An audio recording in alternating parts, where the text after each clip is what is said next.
students, today we are going to see maximum flow using Ford-Fulkerson algorithm. But before actually starting with maximum flow, we need to answer a question. Okay. We have a network given, okay, and how much flow we can push through the network, and we are knowing that each edge is going to have a capacity. हर एक as के साथ कोई ना कोई capacity associated है, तो कितना flow हम पुश कर सकते हैं वो नेटवर्क से. So that will be the answer which a maximum flow problem will be giving to us. Okay, so what is Ford-Fulkerson method? Because using this method we are going to find the maximum flow. So it is a method which repeatedly finds augmenting path through the residual graphs and augment the flow until no more augmenting path can be found. Okay, so it is going to augment the paths. It is going to try to find the paths where we could increase the flow, and we can continue till any augmenting path we are not able to find. Okay, so it is going to repeat till that moment. What is an augmenting path then? It is a path of edges in my residual graph. You can see remaining graph, which is going to have unused capacity that is greater than 0 from source to sink. So whenever from source to sink, if I am having somewhere unused capacity which is greater than 0, then I can check whether those path of edges can be considered or not as an augmenting path. What are the steps for solving maximum flow problem? It is we always initialize the flow of all edges to 0, and we are going to repeat the step 3 and 4 until we are going to find any augmenting path existing between source and sink in the residual graph. Residual graph, you can consider the remaining graph. We are going to update our network flow. So whatever the remaining graph will be there, or you can say where you can increase the flow through the edges, so that would be called as a residual graph over here. So we are going to repeat this step 3 and 4 until we are going to find any source and sink, any path existing between the source and sink. Okay, so we are saying that we are going to augment the flow. Augment means increase the flow through the edge. Okay, so update the flow values of the edges along the path, but with what value we are going to update, right? So we are going to update the value by the smallest remaining capacity for edges along the path. So whatever edges are there along my path, where is the smallest remaining capacity, with that value we are going to increase the flow of the edges along my augmenting path, and then I am going to update my residual graph. Again I am going to augment the flow, update my residual graph. So I am going to do this third step and fourth step until I am not finding any augmenting path in my graph. Okay, so these are the steps.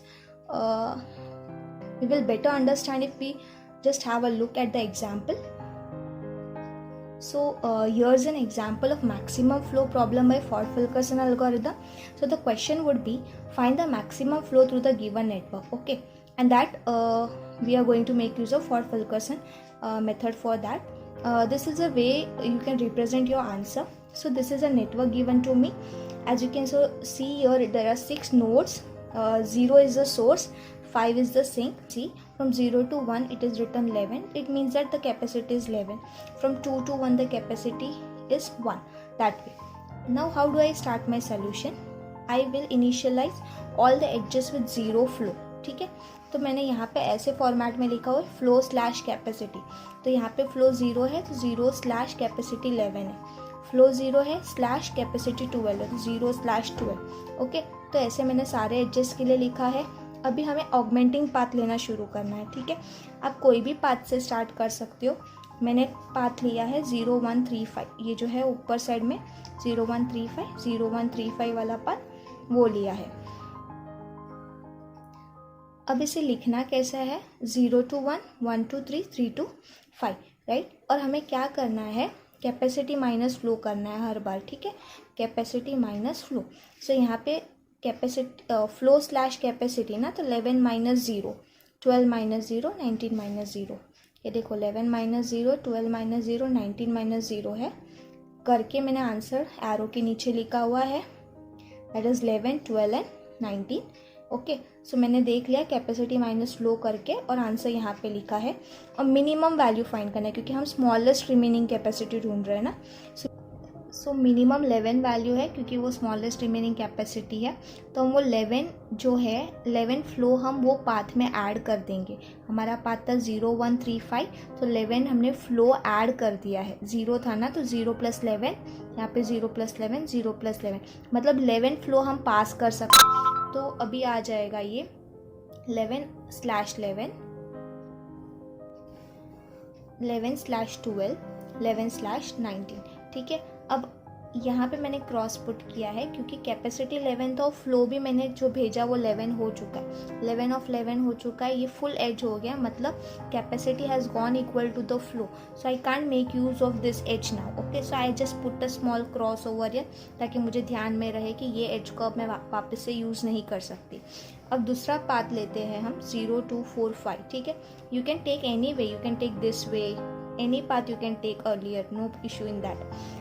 So my P2 is 0 2 4 5, I write it like this way, 0 to 2 2 to 4 and 4 to 5, ठीक है। तो अभी इस path में हमें क्या करना है, capacity minus flow, so that would be 12 - 0 12, 11 - 0 11, 4 - 0 4।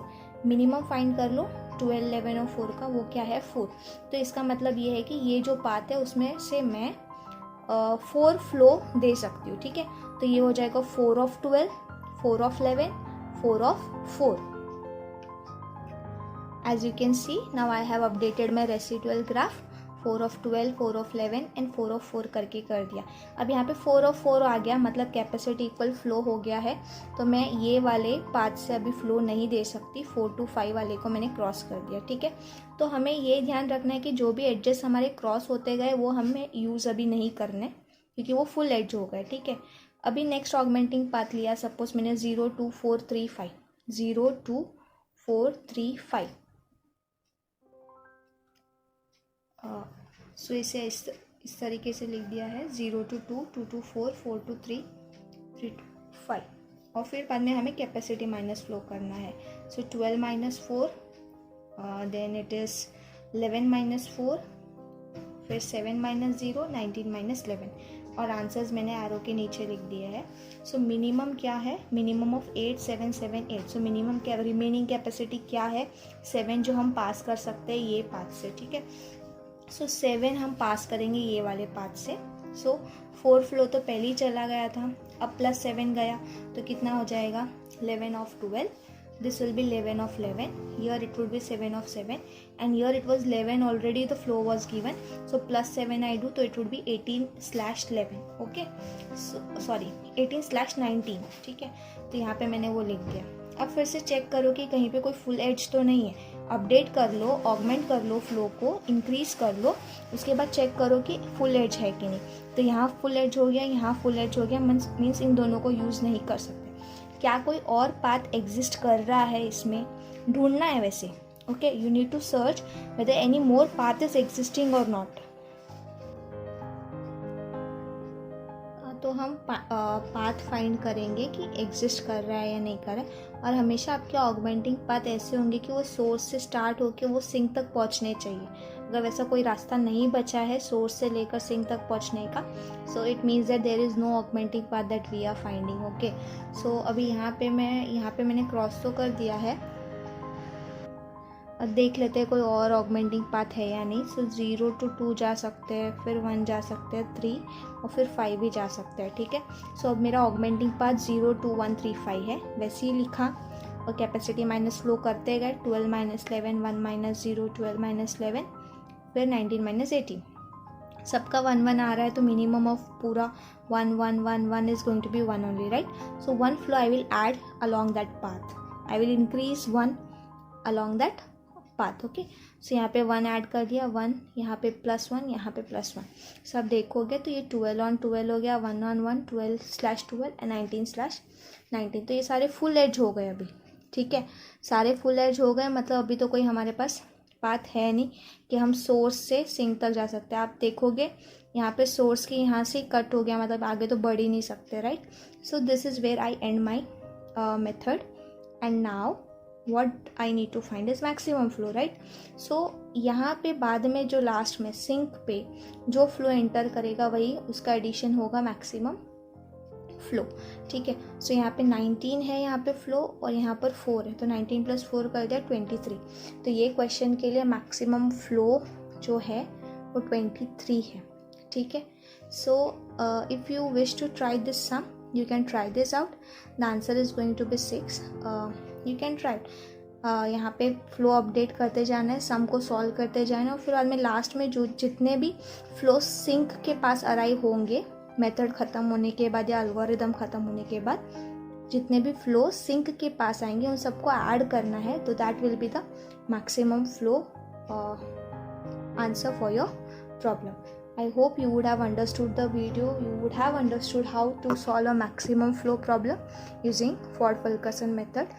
Keep supporting, share with your friends. Thank you.